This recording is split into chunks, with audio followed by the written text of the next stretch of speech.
My sister planned her wedding on my birthday, and it felt like a slap in the face. I wasn't just going to sit back and take that, believe me. So here's the thing.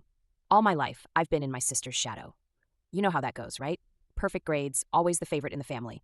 Every holiday, every family gathering, she's the one with the compliments pouring in while I just sit back and nod, pretending it doesn't bother me. But it does. It's like we were raised in two different worlds. I once spent hours planning a homemade gift for her birthday, and do you know what she did? Totally ignored it and bragged about some store-bought item. It stung. Fast forward, and here she is, dropping the wedding date bomb at dinner. My big birthday celebration? Nah, that's for her day. I can't even process how self-centered that is. And the worst part? My parents, especially my mom, jumped right on her bandwagon, praising her for being so organized and thoughtful. Even my dad, who's usually asleep at the wheel, was nodding along, not even considering my feelings. So, my family is throwing a wedding bash, and I'm supposed to play along. Hell no. That's when I thought. The classic family vacation that's been in my mind, just me, out of this chaos, was sounding better than anything. While everyone else was caught up in wedding planning, I could feel this creeping sense of clarity. Like, for once it was my turn. So I mapped out a quick trip. It's going to be a solo getaway, taking time for me, and I wasn't going to tell anyone ahead of time. It'll just be me taking control of my life, away from being the sidekick in my sister's story. I pictured myself texting a picture of myself on some beach, no wedding cake in sight. But before I could finalize my plans, my sister caught wind of my intentions and threw a fit, saying how I had to be there, that it'd ruin her day if I didn't show up. That was my moment. The rage bubbling inside was real. I mean, she's so utterly unself-aware that it was almost impressive. I'm readying for some kind of confrontation. I'm not just going to let her win. So now I'm off to execute this master plan, my mini escape from feeling like a forgotten stepchild in my own family. But there was still just so much more to uncover, like the truth about how deep the favoritism truly ran. What did I really know about my sister? Apparently not as much as I thought. At first, it felt like I was losing my mind. As I packed for my getaway, I found this old letter in my mom's handwriting, tucked inside a family album. The date was from years ago, and it was addressed to my sister, but the content was weird. My mom was praising my sister for her ability to always outshine everyone, and had this line that just felt sketchy. Something about how promising my sister was, destined for greatness, and that I should learn from her example. I mean, what? I was used to the praise going her way, but this felt personal. Why would she keep it? And another thing, the letter mentioned that my sister had worked hard to get into a special program when I was told she barely tried. Just why was this in the album in the first place? So I decided to do a little digging. I called up my cousin, who's really tight with me. We were pretty close growing up. But I slowly realized he started drifting towards my sister's side as we got older. Still, I figured he might have seen something. We went for coffee, and I asked him about the family get-togethers back when we were kids. I asked if there was some kind of favoritism going on that I didn't realize. At first, he felt really sorry for me, giving me the typical, "it's not you, it's them" speech about my sister always getting special treatment. So I prodded, casually saying, I'm just trying to figure out if there are any hidden secrets in the family dynamics. He hesitated, but then admitted he had noticed how my parents treated us differently. Then it hit me. He wouldn't spill more unless I had something to offer him. Kind of put me in a weird spot. I felt like he was caught between avoiding trouble and wanting to protect me.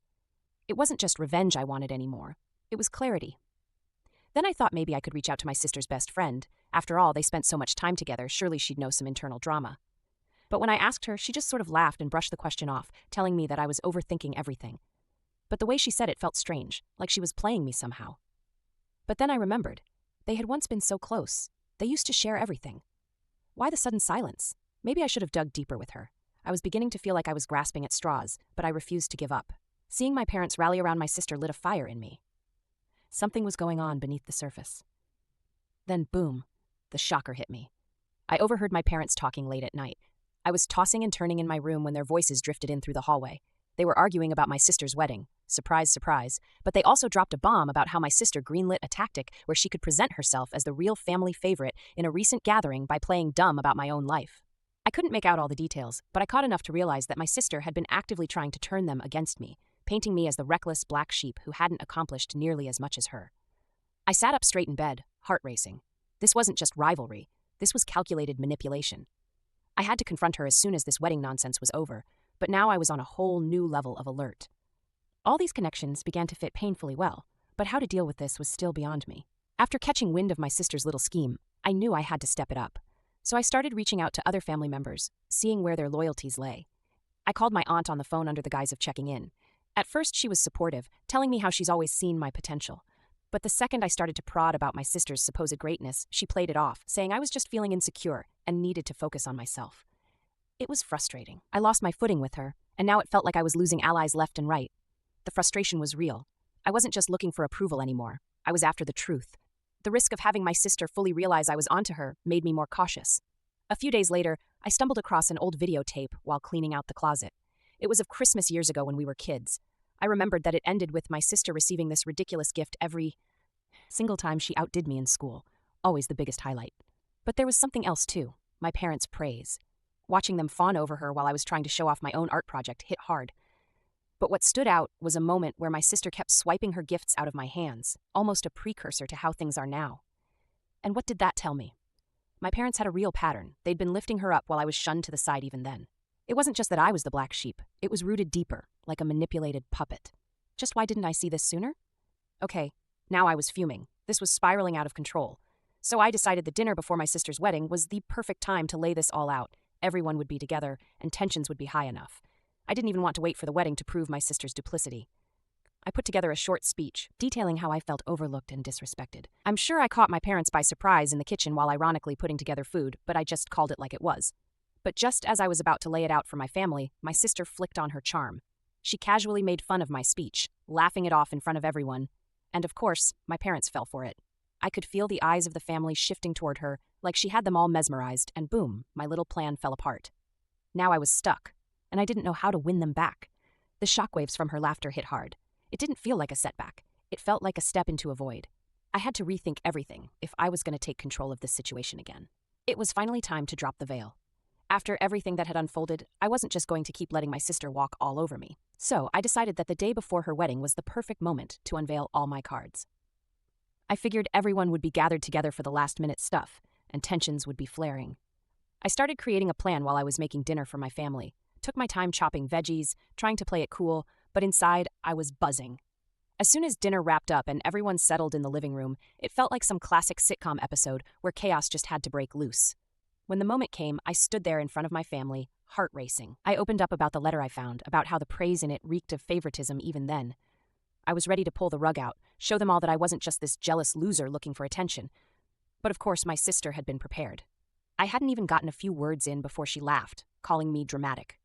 The pity in my parents' eyes began to sting. They were immediately glued to her. I could see it in their expressions. And the whole time, my sister played it off like I was just having another episode. Manipulative as always. But I didn't stop there. I struck back hard, dropping more details. How she used those family gatherings to ensure she looked the best. How memories were manipulated into her fairy tale image. There was a moment where I saw uncertainty flash across my dad's face. He shifted in his seat, still idealizing my sister as the perfect child. It lit a fire under me. I had to pull out the big guns. So I said the one thing that I knew would shatter her. How my sister had been actively lying to them about my life, twisting my achievements into failings. That took everyone by surprise. My sister turned white, just completely stunned. She shot back, claiming I was just jealous of her wedding day, but I kept focused on my parents, connecting some serious dots. It prompted my dad to finally speak up and question her motives, and that was my opening. I wasn't just playing the victim anymore. I was clarifying everything. I thought I had all the pieces in place for a grand slam, but before I could bask in my act of defiance, my mom exploded. The focus shifted. She was furious at me for ruining the happy occasion. An eruption of chaos ensued. My villain arc almost seemed complete until my sister, desperate, leaned on her last crutch. She dropped the real bomb. She accused me of fabricating all these lies just because I couldn't handle being less than perfect. The irony was palpable. The look in her eyes was one of genuine fear, caught without her mask for the first time. But that's when it hit me like a brick wall. I had stumbled onto something uglier than I'd even anticipated. My sister had been the golden child because my parents had convinced her of my supposed failures. The competition we felt was all a construct of my mother's manipulation, keeping both of us at odds to preserve her own sense of control over our lives. That was my affirmation. Everything my sister threw at me began to feel empty. Yet as the weight plummeted around us, the room descended into chaos. My sister's face twisted in fury, pleading with everyone to see only her side, but it was too late. The truth was out, and the family's dynamics hung in the balance. Everything changed in an instant. One moment we were screaming at each other, and the next it felt like a shroud of silence had fallen over the room. My sister was pacing, frantically trying to gather herself, while my parents either looked utterly lost or completely enraged at me. My mom's face was ashen. She was frantically trying to play the peacemaker, but it was too late. The truth was laid bare, and my sister was now scrambling for any ally left in the room. I caught my dad's eye, and for one fleeting second, he actually looked like he was reflecting on everything. Then he quickly shifted back to my mother's hysterics. As she screamed about how this wasn't the time for family drama, I felt my heart sink. The family dynamics had shifted, and it was all because I had tried to take a stand. After all the yelling subsided, I started to see how fractured our family relationships were. Some of my aunts and uncles looked hesitant to pick sides, while others openly expressed their disgust. My cousin, who I had confided in previously, suddenly looked sheepish. The whole thing felt absurd. It turned into our family's insane soap opera. The aftermath left me grappling with this surreal sense of isolation. I wasn't the villain here. I just wanted to be heard. All these years, I thought I was the one causing chaos, but now I felt like a bystander to a train wreck that was my life.